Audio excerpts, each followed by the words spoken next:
Hi, I'm Laura Licursi. I'm the owner of Elite Virtual Assistants.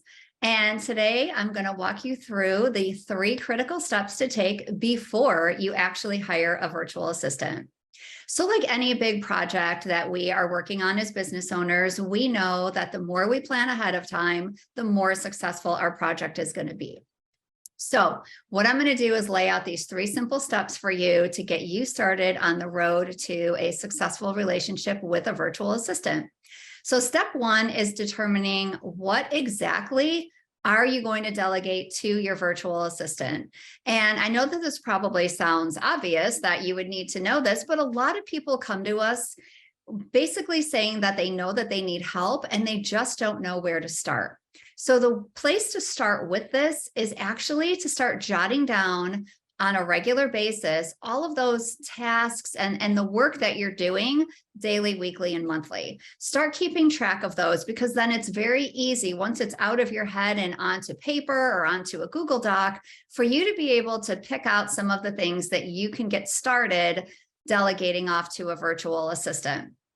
And my other tip here is to start with repetitive tasks, right? Those tasks that you're doing on a regular basis, because it gives the virtual assistant a starting point. So they know that they have these regular things to do for you. And it really helps to build the relationship and have the virtual assistant be able to really start to understand the work that you do and how you operate.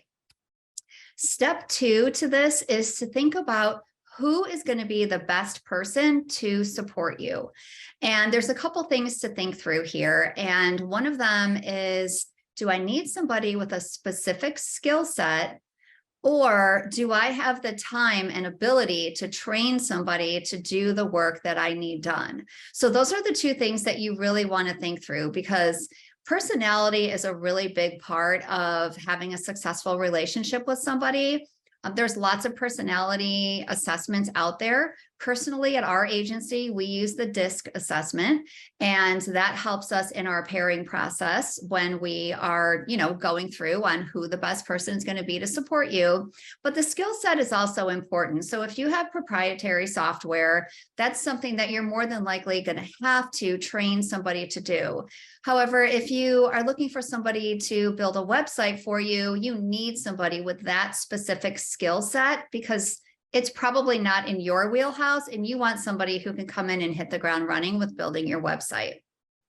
And the third part about, or the third step, I should say, is really how you are going to onboard and train your virtual assistant. And the more you can prepare yourself for this step, the better off it's going to be.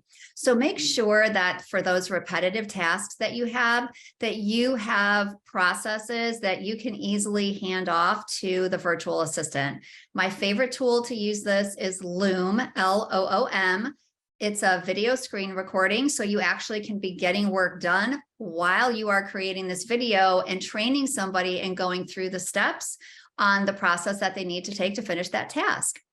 Also, it's a good idea to make sure that part of your onboarding process is to really let that virtual assistant know about your mission, vision, guiding principles. Why do you do what you do? Because it's going to help them understand not only your work, but how you want to be supported.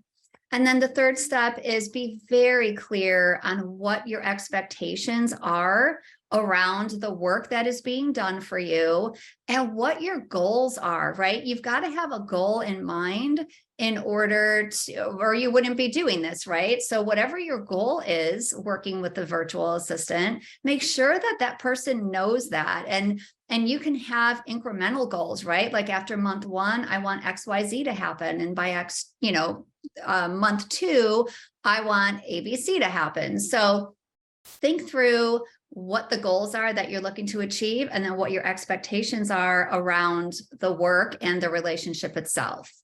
So these are the 3 critical steps to take before you even hire a virtual assistant, because you're going to be laying the groundwork to have a really successful relationship.